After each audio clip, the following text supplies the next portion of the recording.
আসসালামু আলাইকুম বন্ধুরা, কেমন আছেন? আশা করছি আল্লাহ তাআলার রহমতে আপনারা সবাই ভালো আছেন। এসএমওন্দ ইউটিউব চ্যানেলে আপনাদেরকে স্বাগতম।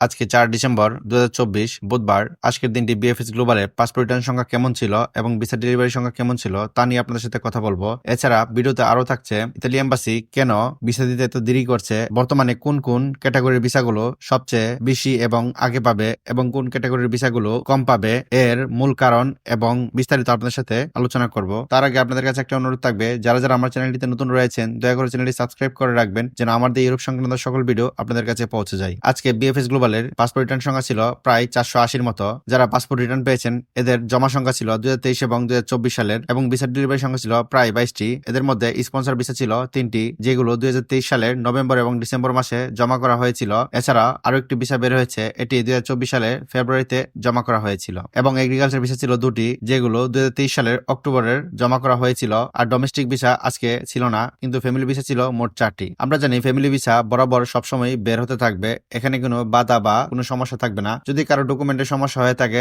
তাহলে ফ্যামিলি ভিসা দেরি হতে পারে বা এটি ফেরত দিতে পারে। এছাড়া ইতালির দূতাবাসের কোনো সিদ্ধান্ত অথবা অন্য কোনো ঝামেলা ফ্যামিলি ভিসা দেয়া থেকে আটকাবে না। এখানে যত ঝামেলা ইতালির ওয়ার্ক ভিসার ক্ষেত্রে। আপনারা ভালো করে লক্ষ্য করলে দেখতে পারবেন ইতালি ওয়ার্ক ভিসার ক্ষেত্রে বর্তমানে এগ্রিকালচার ভিসাটি তারা কমিয়ে ফেলেছে বা এর কাজ খুব ধীরগতিতে হচ্ছে, কারণ বর্তমানে ইতালিতে এগ্রিকালচার সিজনটা প্রায় শেষ। এগ্রিকালচার ভিসাটি সম্পূর্ণ নির্ভর করে ইতালির সিজনের উপরে। ইতালিতে গরমের সময় প্রচুর পরিমাণ এগ্রিকালচার খাতে লোক প্রয়োজন হয় এবং যত ধরনের চাষাবাদ রয়েছে সবগুলো গরমের সিজনে করা হয়ে থাকে। আর এই সিজনটি মে এবং জুন মাসে শুরু হয়। এরপর থেকে প্রায় 6 মাস এগ্রিকালচার খাতে প্রতিনিয়ত কাজ চলতে থাকে। বর্তমানে এগ্রিকালচার যে সিজনটি রয়েছে এটি শেষ হয়ে গিয়েছে। এই খাতে যদি তারা লোক আনে তাহলে লোকটিকে তারা বসিয়ে রাখতে হবে এবং এর বেতন দিতে হবে। এবং এই সময়টিতে ইতালিয়ান যে মালিকরা রয়েছে তারা অবসরে চলে যায়। শীতকালে তারা তেমন কোনো কাজ করে না, ফ্যামিলির সাথে সময় ব্যয় করে এবং ঘোরাঘুরি করে সময় ব্যয় করে। যারা কিছু কাজ করে সেগুলো জমি পরিষ্কার করার ক্ষেত্রে বা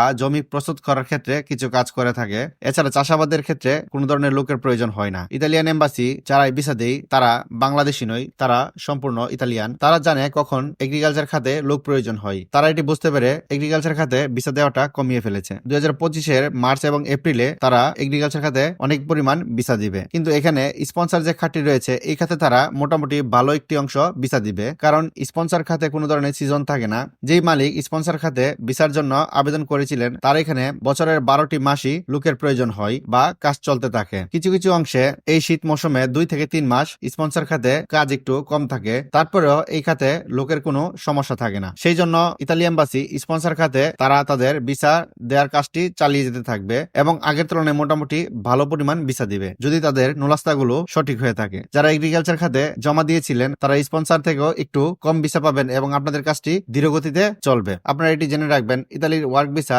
ডেলিভারি দেওয়া হয় ইতালির কাজ এবং সিজনের উপর নির্ভর করে। অযথা তারা যদি ভিসা ডেলিভারি দিতে থাকে তাহলে কর্মী ইতালিতে এসে বেকার থাকবে। একটু খেয়াল করলে দেখবেন যারা এগ্রিকালচার ভিসায় আসে তাদের সময়টা থাকে 6 মাস বা 8 মাস, সর্বোচ্চ হলে 1 বছর হয়ে থাকে। এই সময়টির ভিতরে বর্তমানে যদি একজন ব্যক্তি ইতালিতে আসে তাহলে সে কি কাজ করবে? সেই জন্য ইতালি এম্বাসি তাদেরকে ভিসা দিবে না। ইতালি এম্বাসি ভালো করে জানে ভিসা দেওয়ার জন্য সবচেয়ে ভালো সময় কোনটি। ভিসা দেওয়ার সবচেয়ে ভালো সময় হচ্ছে এপ্রিল এবং মে মাস, কারণ এপ্রিল এবং মে মাস থেকে ইতালিয়ান স্পন্সর খাতে মানে যারা স্পন্সর ভিসা আসবেন সেই খাতে প্রতিনিয়ত কাজ চলবে এবং এগ্রিকালচার খাতেও প্রতিনিয়ত কাজ চলবে। দুটি সেক্টরে কাজের কোনো অভাব বা সমস্যা থাকবে না। সেই জন্য ইতালিয়ান এম্বাসি এপ্রিল এবং মে মাসকে ভিসা দেওয়ার জন্য উপযোগী সময় হিসেবে বিবেচনা করে। যারা 2024 সালে পাসপোর্ট জমা দিয়েছিলেন তারা অবশ্যই 2025 সালের মার্চ, এপ্রিল এবং মে মাসে আপনারা মোটামুটি ভিসা পেয়ে যাবেন। এছাড়া যারা 2023 সালে জমা দিয়েছিলেন তারা অল্প কয়েকজন ব্যক্তি এগ্রিকালচার খাতে ভিসা পাবেন, যাদেরকে কিনা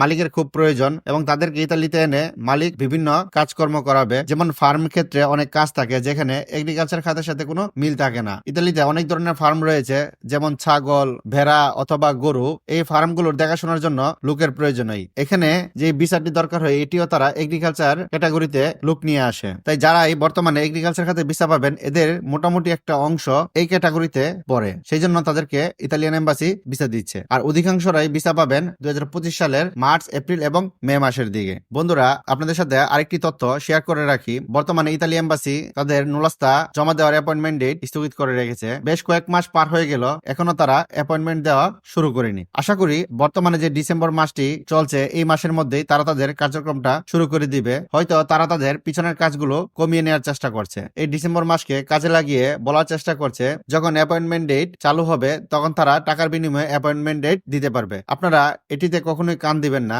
আবার অনেকেই বলছেন অ্যাপয়েন্টমেন্ট ডেট চালু হয়ে যাবে কিছুদিনের মধ্যে, যারা দ্রুত এই দালালদের সাথে যোগাযোগ করবেন তাদেরকে সবার প্রথমেই অ্যাপয়েন্টমেন্ট ডেট এনে দিবে। এর জন্য তাদেরকে একটি পরিমাণ টাকা দিতে হবে। আপনারা এই কথাগুলো থেকে বিরত থাকবেন। বিএফএস গ্লোবাল তারা তাদের সবগুলো বিজ্ঞপ্তিতে এবং যারা পাসপোর্ট রিটার্নের জন্য অথবা ভিসার জন্য তাদের ওয়েবসাইটে ট্রেকিং করছে, প্রত্যেকটি পেজের মধ্যে তারা লিখে দিচ্ছে আপনারা সবাই দালালদের কাছ থেকে বিরত থাকবেন, অন্যদের কাছে টাকা পয়সা দিয়ে অ্যাপয়েন্টমেন্ট ডেট নেওয়ার চেষ্টা করবেন না। অর্থাৎ যেসব বাটপার বা দালাল চক্ররা আপনাদেরকে অ্যাপয়েন্টমেন্টের লোভ দেখাচ্ছে, আপনারা তাদের কথায় পা দিবেন না বা তাদের কাছে কখনোই পাসপোর্ট অথবা টাকা পয়সা লেনদেন করবেন না। তারা আপনাদেরকে কোনো অ্যাপয়েন্টমেন্ট ডেট এনে দিতে পারবে না, ফলে আপনি তাদের কাছে জিম্মি হয়ে থাকবেন। আপনাদের সাথে পরবর্তী ভিডিওতে আলোচনা করব ইতালি এম্বাসি কি পরিমাণ ভিসা দিয়েছে এবং পাসপোর্ট রিটার্ন দিয়েছে।